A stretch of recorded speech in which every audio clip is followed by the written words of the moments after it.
The Happy Warrior Podcast. Conservative commentary on the news of the day from a more positive perspective. There's a really uncomfortable dialogue that needs to happen in this country that is about when opioids are actually appropriate. And a lot of people whose life is improved by taking opioids are going to be very unhappy to understand that that's not the way that they should be treating their pain. I have worked with a lot of medical experts who will walk you through the steps, but opioids are in fact the last resort, and they should never be prescribed for daily usage. And it's uncomfortable, and it's going to get worse because we have to relearn the way that we treat chronic pain in this country, and we need to relearn what opioids are actually appropriate for. Hello, everyone, and welcome. It is great to be here with all of you today. This is the Happy Warrior Podcast with your ever so humble host, Happy Warrior Pete Pischke, sponsored by the Happy Warrior Substack. I know it's been a while. We are relaunching the Happy Warrior Podcast. In fact, this will be the last episode you will hear that particularly open and close. We are even putting together new music, new narration. This is all with the launch of my new Substack, The Happy Warrior, which is a site where we can host hard-hitting news that covers important topics that might be little known covered, but are in actuality really important. We'll cover culture topics, tech, nerdery, politics, wonkery, and of course, health and disability issues. As time goes on, we will be, of course, covering the opioid crisis and the opioid prohibition, as I've had done on this podcast before. On The Happy Warrior, we have 3 items. We have, of course, my article we're going into today about crime of the century. We have a story about a disabled friend that passed away and what that was like, what it means, the stats around disability in the United States. We also have a post from a friend's podcast I was on, the Saving Elephants podcast, which is hosted by Josh Lewis. It's a fantastic podcast. Lewis is so very smart. He has such a wide breadth of knowledge, and he has an incredible mind for remembering erudical information and putting it in proper context. And in that episode, we talk about what the opioid prohibition is. I highly encourage all of you to please check that out and check out the rest of what we're doing on the Substack. To check us out, please go to happywarrior.substack.com. There will be the picture of our little knight with a microphone. And if you yourself are interested in writing for me and the Happy Warrior Substack, please contact me either on Twitter, which is @HappyWarriorP, or go for my email, which is happywarriorp@protonmail.com. Again, happywarriorp@protonmail.com. I already have some people we are starting to work with, so look forward to plenty of new content in the future. We also have a new feature called J-Pop Tune of the Day, which is an upgraded version from my Twitter feed that I like to do Monday through Friday. So there's a lot of stuff coming at you, and I am so excited to do this Substack. I'm so excited for working with all my partners, and I'm really looking forward to what kind of magic the Happy Warrior will be able to create. For today's topic, we are going to go into the HBO Opioid Crisis documentary, Crime of the Century by Alex Gibney. I came out of the doctors, and there was a representative of Purdue. She said, we have a drug called OxyContin. We pick up all the costs. Just take as much as you need. I said, sounds like a deal. Within the last 20 years, more than 500,000 Americans have been killed by overdoses.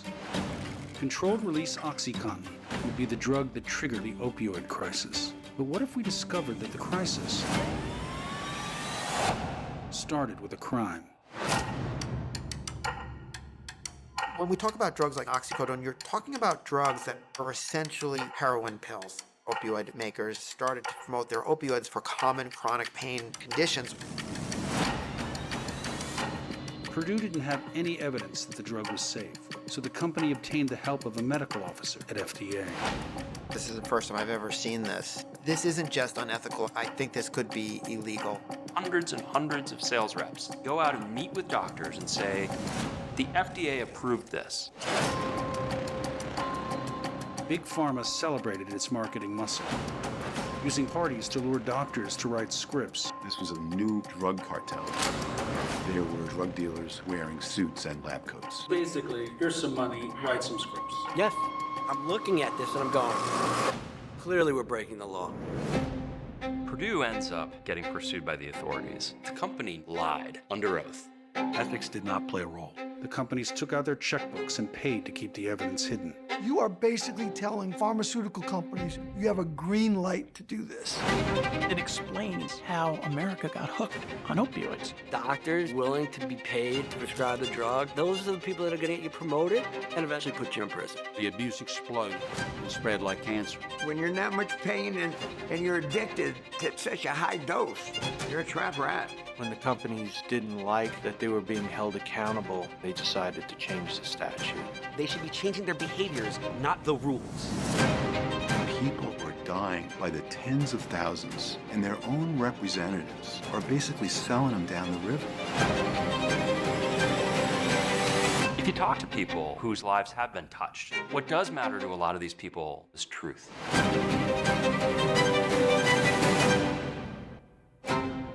So there you have it, friends. That is the trailer for the HBO documentary, Crime of the Century, which is our main topic today. The background for this story is I was able to gain access to this Opioid Crisis documentary that's coming out back in April.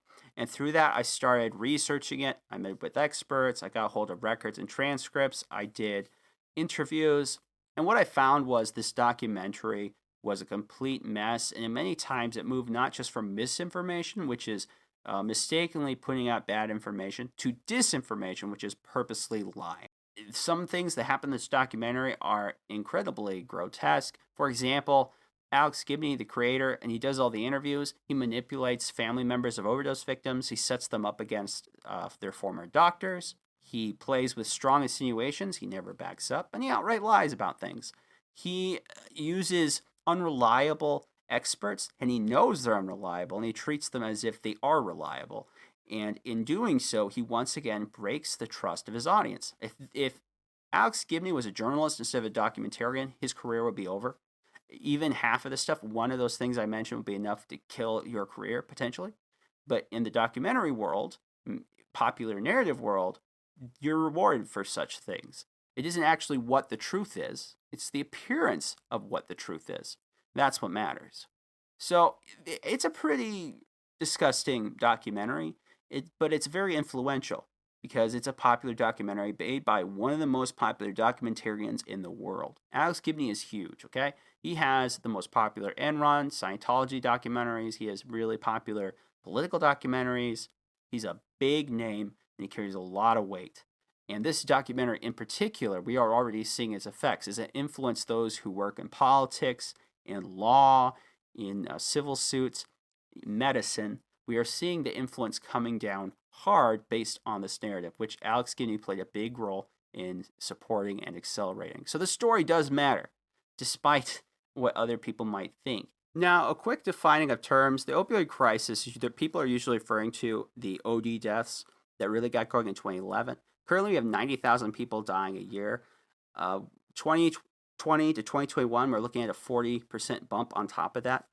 However, these deaths are almost completely based on illicit fentanyl. Fentanyl, in the proper saying, is a major, amazing drug that makes cancer, palliative care possible, makes major surgery possible. But in the improper setting, it's very dangerous. And 2011, when Obama, FDA, forced Purdue to reform OxyContin from how it could previously be used to make the heroin on the cheap for the hillbilly, then they were pushing everyone that was using that for their addiction fix and pushed them onto a dangerous illicit substance, which was fentanyl, it was this perfect storm where we have people being pushed out of their normal, safer supply medicine onto the black market for a much more lethal one. And that flooded the black market, so much so that the stories often of people who had a loved one that passed away, there was some high school kid, they took what they thought was an Adderall from a friend, it wasn't, or it was laced with fentanyl, and he killed them. And that is not an uncommon story, unfortunately. However, none of these deaths, almost none of these deaths, are about sole prescription drug abuse alone. 97% of the time, almost every study and stat you can find, people are not dying from just overdosing on something that comes out of an orange bottle. When they do overdose, most of the time, if there is a prescription drug in them, They're also overdosing on several other substances, maybe crack cocaine and amphetamine, meth, ecstasy, etc. So people are not dying from anything that comes out of an orange bottle solely. If they are, it is a mix of many different substances they've overdosed. This is the truth. It may be inconvenient. But Alex Gibney sets it up, as most big popular people pushing the opioid narrative do, is that this is just Big Pharma. There's no other issues here at all. It's just Big Pharma. Big Pharma was selfish and greedy, and they knew they were making money killing people. But few issues actually are Manichaean, even though this is how Gibney and so many set it up. It's the good guys and the bad guys, the oppressors and the victims. But that's not really how life is. Life is complicated. You can have good people doing bad things and bad people doing good things, and you can have people you don't even know where to categorize them. The very worst part of this documentary by far, and it's the major case they really moved from the get-go, is the story of Carol Ann Bosley and her husband Roy Bosley and a doctor called Dr. Lynn Webster. And they set up Dr. Lynn Webster in this as a mass murderer. At one point, one of his experts, Dr. Andrew Kolodny of Prop, we'll get into him later, he says that he's guilty of mass manslaughter. He just says it right there, out loud for everyone to hear, just hoping to get sued. And the story that's set up is pretty remarkable if true. The way that Gibney wants you to believe the situation was, there was this woman named Carol Ann Bosley, and she was a patient of Dr. Webster, and he pushed her on opioids she didn't need and forced her to become addicted because he wanted to make a quick buck. When she overdosed and got clean later on, her family got her on just Tylenol, and she was doing great. But then Webster forced her on addictive medications against her will. That monster. And, after that, within a year, she committed suicide, and that was that. And she's dead, and it's all Dr. Lynn Webster's fault. That's all it can be. That's all it ever was. Please ignore the man behind the curtain. If this story is true, the way Gibney frames it, why isn't Dr. Lynn Webster? This is a huge thing to allege, and this makes it the first big push in the documentary. This is how he makes his big point. Webster's face is everywhere with the marketing of this documentary. You are supposed to see the story of this evil doctor who pushed this patient into addiction and got her killed. That is what you're supposed to. It is an incredible thing that they just do it, and they do it so haphazardly and mocking and lying to people to do so. But that's what this is. It's disinformation. And unlike all those people who reviewed this movie, I actually did my homework. I interviewed Webster. I looked at death records. I went through archives, made transcripts. I did my homework, my research. And what I found is that's not hardly true at all. That's barely out of context. It deserves far worse. It's disinformation. So here's the real story, folks. So Dr. Lynn Webster did not push Carol Bosley. In fact, she was using pain medicine before Webster met her. She got in a car accident in 1998 that left her with severe problems. Her neck and back were really screwed up, and she would later on go to the Life Tree Clinic where Dr. Webster worked and would become. Now, her prescription for OxyContin, that was her go-to pain medicine, never drastically increased while with Dr. Lynn Webster. The highest she only went to was 40 milligrams, which is not a high dose of OxyContin, and not unreasonable considering her incredible, life-shattering, intractable pain.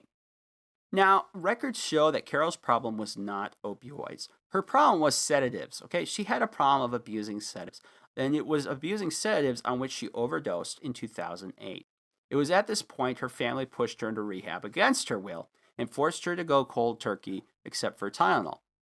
If you are a major pain patient, you have a severe chronic pain or intractable pain problem, if you have some underlying, not quite treated properly issue, going from a medicine that's kind of sort of helping you, like OxyContin, and going to just acetaminophen is a death sentence. There are very few people who can make that jump and survive, and currently there are hundreds of thousands of pain patients in that exact situation trying to find reasons day in, day out to keep going. What they did to Carol right there was horrible, but they didn't know better. That's probably the family thought that this was the best way forward.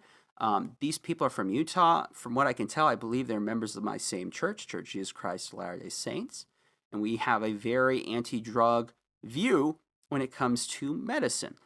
in our word of wisdom. In many ways, it's a good thing so that we don't get involved in illicit substances. On the other hand, though, it means that people actually need a drug like a pain medicine or marijuana. They often have a lot of stigma in the communities in this church. It's not the church itself, it's not the leadership doing this, but it's the surrounding communities and culture. As far as I can tell, that is a big part in what was happening to Carol. So she was now on cold turkey. She just had Tylenol for an extreme disability and pain issue. At this point then, Carol went about a month on just the acetaminophen. Although Gibney frames it as she was now clean and this was a long period of time, that's not the truth. It was barely a month. And she came to Webster in tears. And I interviewed Webster, and he said that she was so very desperate and in so much pain. And so Webster did try to help her. Now, he recognized that Carol had some addiction problems.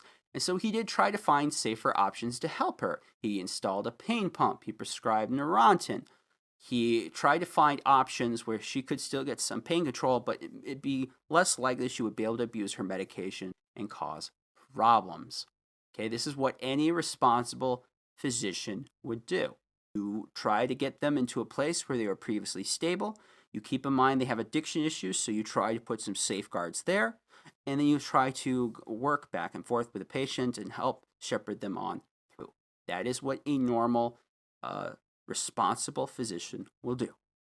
That is completely normal. Happens every day in waiting rooms and offices all across this country by doctors of all kinds. Unfortunately, Carol committed suicide in Thanksgiving 2009. And this is the truth of medicine, okay? This is, if you have a family member that works as a professional in medicine, maybe they're a nurse or doctor, the truth is you can do everything right and things will still go wrong. And it sucks, but that is a big part of medicine. You are dealing with hard situations. You're using the best options at hand, and people can sometimes just make outright bad decisions. And considering everything Carol was going through, that horrible pain and stress, I don't blame her. It's suicide, yes, but I don't blame her. She was very desperate. She didn't know what else to do. I strongly encourage anyone that has those kind of feelings to get help, because I am strongly against suicide. I don't see any positives in it at all, even euthanasia in most cases. But that's the reality of what happened. It wasn't really Dr. Lynn Webster's fault. He didn't do anything that was out of a standard best practices. He didn't push her on anything that was experimental. He didn't put her in a dangerous situation. He handled it the way you're supposed to handle it as a physician in that situation. Unfortunately, that's not how it was treated by the family. Now, the Gibney insinuates that it was an accidental overdose. He also insinuates that it was, of course, Dr. Lynn Webster's fault and that this was proven out in court. I, even going into the interview with Webster, had thought that his medical license had been at risk at some point, but it never was. And I was left with that impression because the insinuation is so strong here by Alex Gibney that the family of Carol Bosley, Roy Bosley, took Webster to court and he got in big trouble. But that's not even what happened, really. The death certificate says intentional ingestion of an excessive amount of medication with a mixed drug intoxication, primarily oxycodone and alpramazole. It says that on the death certificate. Now, the death certificate was eventually changed from suicide to not determined. And that was enough so the Bosley family could take Webster to court, which he settled out of it. But you need to understand, in the United States, virtually all medical lawsuits are settled because it's just not worth it. The danger to your license, the danger to your livelihood, you just want to be done with it. And so it is almost always in your best interest just to settle. In this country, that is not confirmation of a sign of guilt. This is not confirmation Webster had done something wrong. In maybe a different country, okay, but not in the United States. Now, Lynn Webster, he must be some terrible, horrible person that's pushing people to get addicted, right? That's how he made all his money, right? Gibney says Webster works for the big pharma companies and he advises them. Well, it turns out one of the reasons why Dr. Lynn Webster is so universally respected in most cases is because as a pain expert, he has put together all sorts of interesting innovations in pain care, specifically to help people fight addiction. The most famous of these is the opioid risk tool. This was a key screener he invented that was going to try to help pain clinics to evaluate patients for likelihood of addiction before ever prescribing. Yeah, this is someone that actually has tried to help on the issue of addiction, and he is treated as a monster, a complete and utter evil person. And that's just not the truth. When I interviewed people about Webster, when I was trying to get people who speak to his character or interactions, I would get things like this. This is from Dr. Terry Lewis. She's a clinical educator. She told me, I know Lynn to be an ethical physician. Every dealing that I've had with him, he, like many, has taken his lumps over the years, but is always focused on proving care and learning. And I got a bunch of personal testimonies about Dr. Webster that were just like that. There's really hard to find anyone that actually knows the man that has much negative to say anything about him, which is shown in the documentary that Mr. Gibney will rely on sources from the Physicians for Responsible Opioid Prescribing, Dr. Andrew Kalani, Dr. Anna Lemke, who themselves are very unethical people who work for an incredibly disreputable organization that has enabled so much evil and suffering in this world. Now, if Gibney actually wanted to catch a doctor that was making it rich or off the suffering of the opioid crisis, he just needs to turn his camera around at his own dang experts. Because Kalani and Lemke, especially Kalani, are advocates for forced tapering for all pain patients. And it often is that when they are being pushed to be forced tapered, they will be ushered in these rehab clinics that just so happen to fund PrOP. That just so happen to have some kind of financial relationship with so many people that belong to this organization. I mean, they are forcing people on. They probably believe this stuff. I'm not saying they don't. But it just so happens it's really good for business. Now, Andrew Kalani in particular is who Gibney leans very heavily on. And that is an incredible mistake, because if you're looking for two monsters, if you're looking two physicians that made it rich off the suffering of the opioid crisis, it's his experts, Dr. Kalani and Dr. Lemke.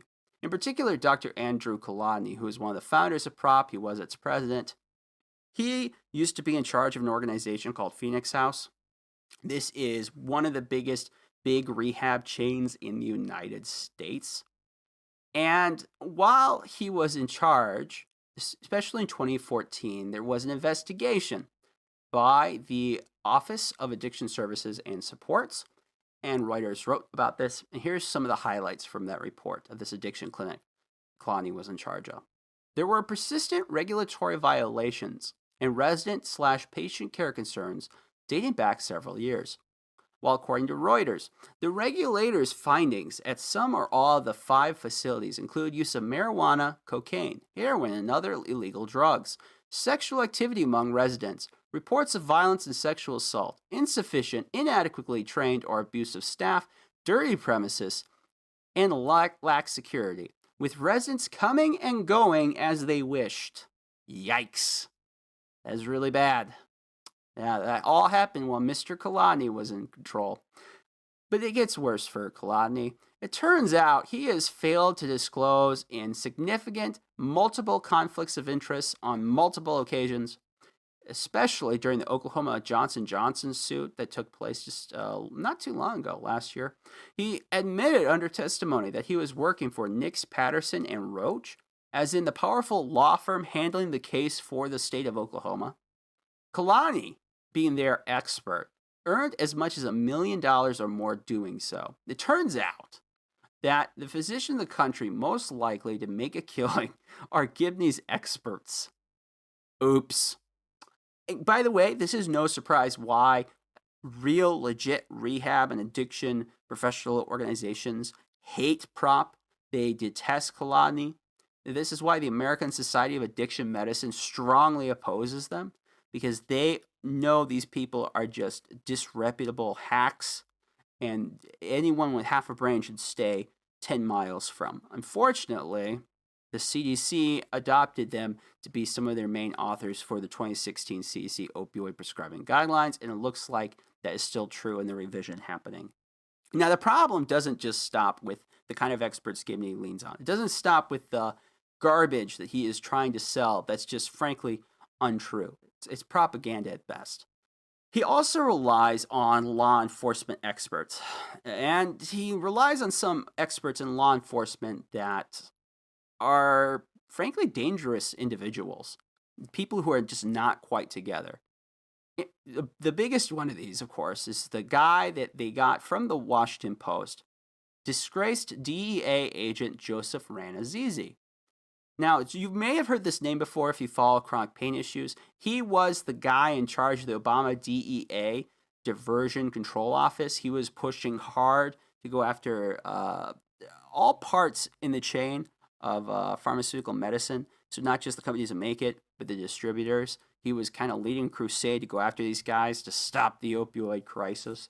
Well, it turns out Joseph Ranazizi is a former DEA agent because while he was in charge, he threatened sitting Senator Marsha Blackburn for daring to pass legislation the DEA disagreed with. Apparently, my friends, senators don't respond well to threats. Go figure. His other big law enforcement expert is Jonathan Novak, who I interviewed Mr. Novak, and he seems like a really nice guy. Like, if I could put aside his hard role in all this, I think I'd like hanging out with him and being a friend. He's into Doctor Who and all kinds of nerdery. So if somehow you're listening, John, I actually like you a lot. I just don't like how you're being used or you're agreeing to be used in this documentary for such deceitful practices. He points out, that when Mr. Ranazizi was in charge, he told me in an interview I did with him over Twitch that Joseph Ranazizi didn't really care about rule of law. He didn't really care about the Constitution. He wasn't really about, a bit coloring in the lines. He says, quote, Joe's group was aggressive in ways that we, the lawyers, would constantly say, Joe, you literally can't do that. It's unconstitutional to do that. And Joe's group was kind of at odds with our group. We would tell them no for what we believed to be justifiable legal reasons. And then they would tell us yes for what we believed to be temper tantrums. The way Novak describes Mr. Ranazizi and is insinuated by Gibney is Joe is just really into this. He's just overzealous. And zealous, the root word being zealot, is the perfect way to describe this man. Joseph Ranazizi, this is what he does. This is his day job. He travels the country and he goes to places like churches and he holds church revivals, essentially, about the evils of the opioid crisis and opioids, culminating in this, I don't even know if it's legit, I could not verify if it's a real call or not, of this mother screaming over a 911 call of her son who had just died. It's pretty grotesque. It's very ghoulish. It's disturbing. But this is what he does throughout the year since he was kicked out by the DEA. He just goes place to place. He does these shows. He's trying to convince people the great evil. In fact, it's actually very American in the sense that, like I mentioned cotton mather earlier, there were all these things in the 18th, 19th century where there would be things like this, but usually it would be alcohol. And now it's just Ranazizi and prescription opioids. Now, for sure, Joseph Ranazizi is a violent incompetent, but he's really quite bad at his job in a way that's hard to describe. So while he was in charge, I looked this up. This is a great article from Truthout.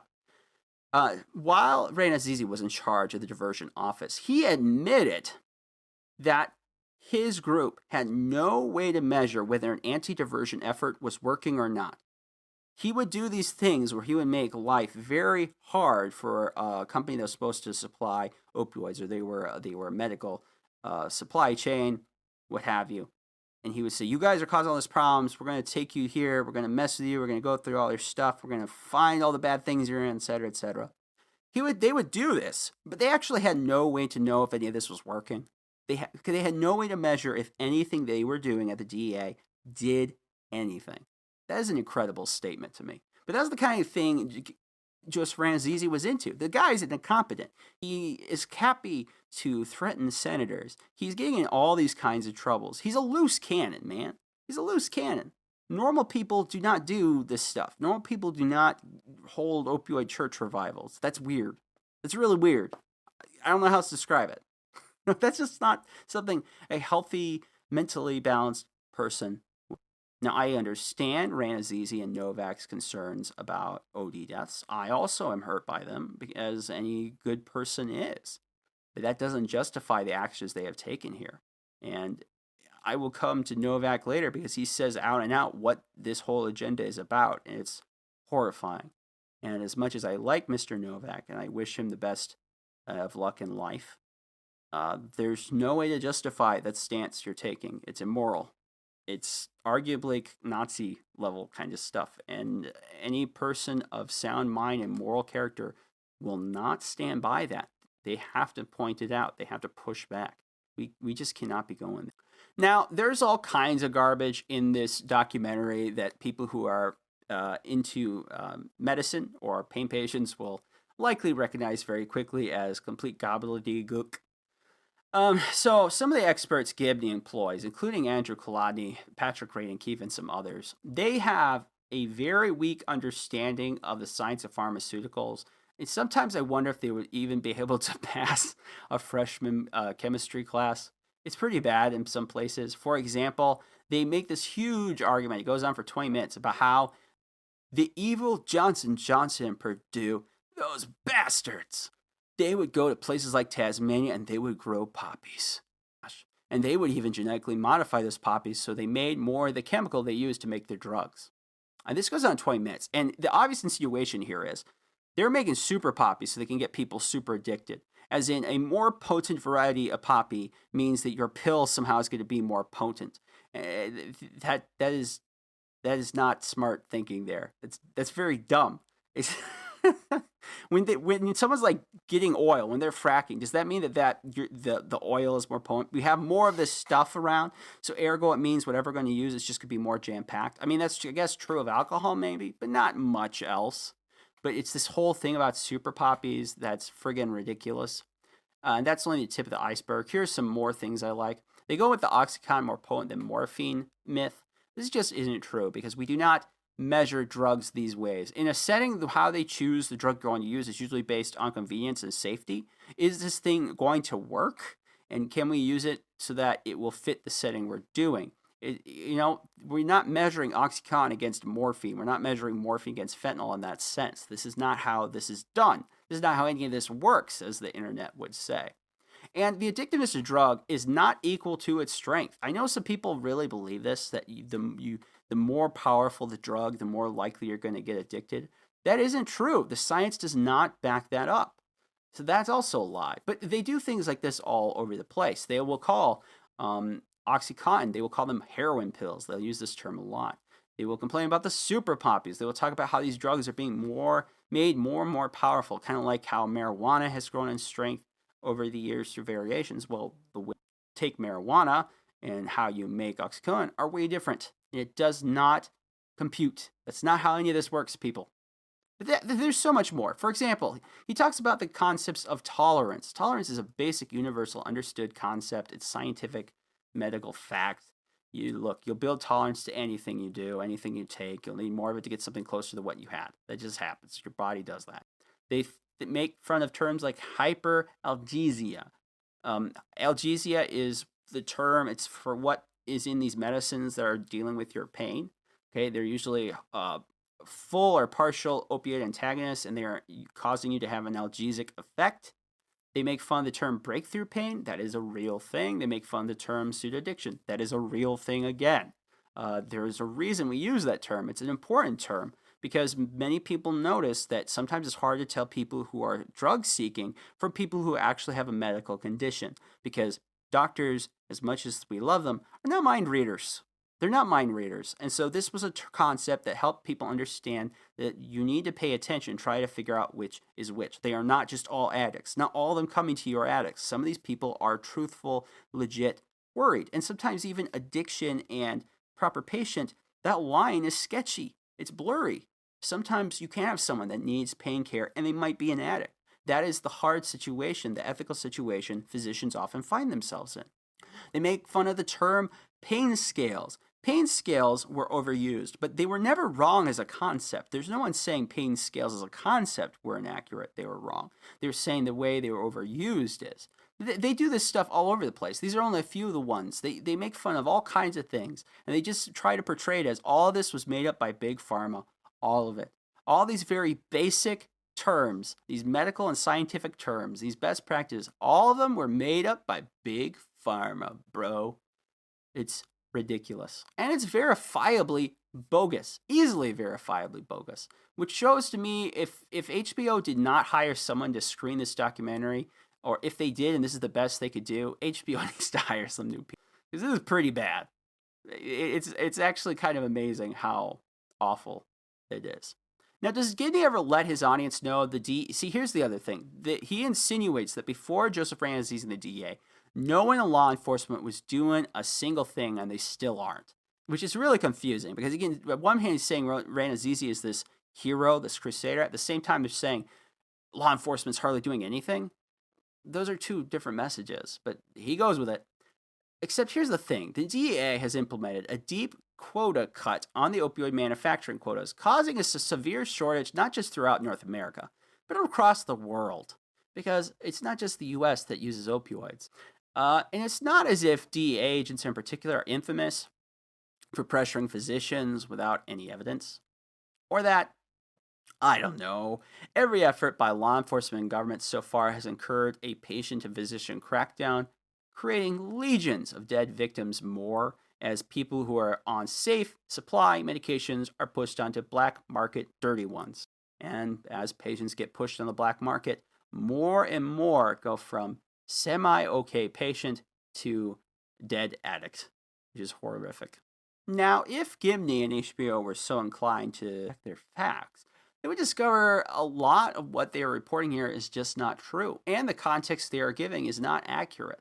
This Manichaean drama is not truthful, and you're leading your audience to believe in things that are just not true. You know, even when it comes to the issue of the opioid crisis, we aren't totally certain on everything happening here. For example, scientists Dr. Jeffrey Singer and Dr. Michael Chapman may have mentioned this earlier. They put out a groundbreaking study shared with Congress not that long ago that it's an irrefutable reality that yesterday's pain patients are not today's addicts. As Dr. Singer told me over the phone, we dug deeply into data provided by both the CDC and the National Survey on Drug Use and Health, and there's clearly no correlation. This is what Dr. Chapman told me, his partner. Heroin pills is a figment of Kolodny's warped mind. The percentage of chronic pain patients on opioids who go on to heroin is infinitesimally small. There was never just one place where one thing went wrong. The media has been sensationalizing the chronic pain crisis and the opioid crisis for years. If it bleeds, it leads. Dr. Chapman is an extremely respected pain psychologist. He is not making this stuff up. This is based on scientific work and analysis. His assumptions here are supported by the evidence. The predominant narrative that Alex Gibney and HBO advertises like a third-rate car salesman is simplistic polemics pretending to be serious reporting, and frankly just hot garbage. Here is one more study. This one was suggested to me by Dr. Singer. The University of Pittsburgh, published in 2018, found that well before OxyContin came out in 1996, they found that the overdose rate exponentially increased since the late 1970s. Even Harvard's famous scientist, Bertha Madras, wrote an analysis in 2018 and identified over 30 root causes of the prescription opioid crisis alone. This science I'm sharing with you is pretty well understood in the medical literature. People are well aware of this information. The actual experts, the kind of people that Gibney refused to bring on. So much of what I've put out here, while it might be controversial to some in the media, is not controversial if you are a scientist or a physician. This is what the science is. This is what the evidence is. This is how reality actually is. Not the narrative we think it is or we hope to see. The truth is that Alex Gibney, at least in this particular time, is a manipulator cosplaying as a serious person. But his influence is powerful and is decidedly using it for the negative.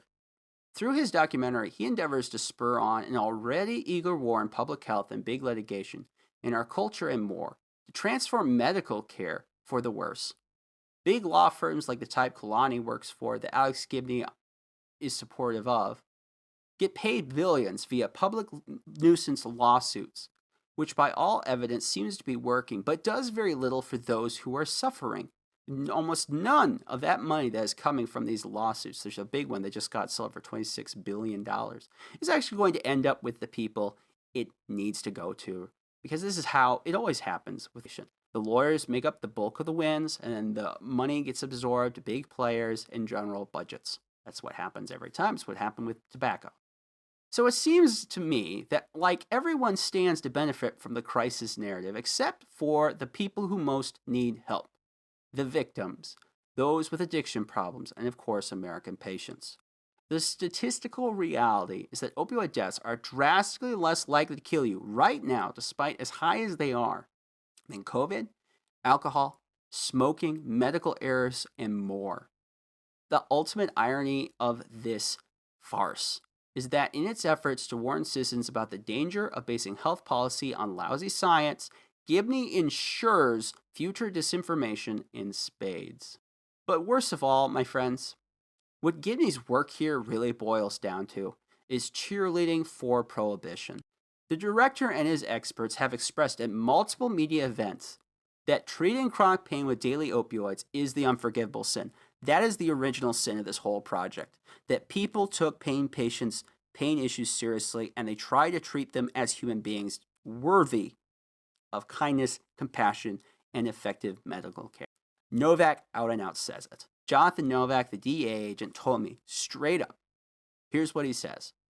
Look, Lynn Webster's a whole different story, but he was so integral in the marketing. The pain patient that I think stands out, the two that stand out, are the woman whose husband was taking pictures of her passed out in various places, and the man who somehow physically had no upper limit to the amount of opioids he could take, and they used him as an example to say, this patient here is on literally like 10,000 milligrams a day of oxy. No, I think I don't. There's a really uncomfortable dialogue that needs to happen in this country that is about when opioids are actually appropriate. And a lot of people whose life is improved by taking opioids are going to be very unhappy to understand that that's not the way that they should be treating their pain. I have worked with a lot of medical experts who will walk you through the steps, but opioids are in fact the last resort, and they should never be prescribed for daily usage. And it's uncomfortable, and it's going to get worse because we have to relearn the way that we treat chronic pain in this country, and we need to relearn what opioids are actually appropriate for. And what a cost that agenda, that toll will be. Considering the weekly news studies and stats showing millions of patients shoved into suicide as they realize the ideals of society Alex Gibney, Joseph Ranzizi, and more are advocating for. And without any pushback, this narrative is going to continue to grow, as it's now supported by big money from Netflix, as I mentioned earlier. It's continued to support it in the media, medical boards, state medical boards, public health agencies, experts, law enforcement members. They are all going to base their plans and agendas on popular narrative like this. So it turns out that the cost of fudging numbers, hiding the truth from your audience, and toying with their emotions is that countries like the United States wind up with such policies that lead to what might be, in the end, millions, I repeat, millions of good people dead and a still worsening overdose crisis. Bravo. Well done, HBO. Thank you for listening. The Happy Warrior Podcast, hosted by Peter Von Pischke, produced by Robert Mailing, a production of the Sioux Empire Podcast Network. Learn more at happy-warrior.net.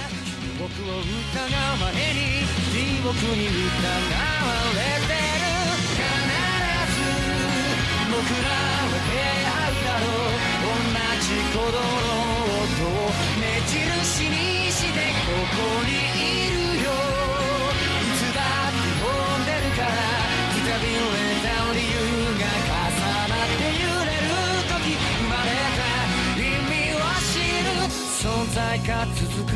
A production of the SueEmpire.com.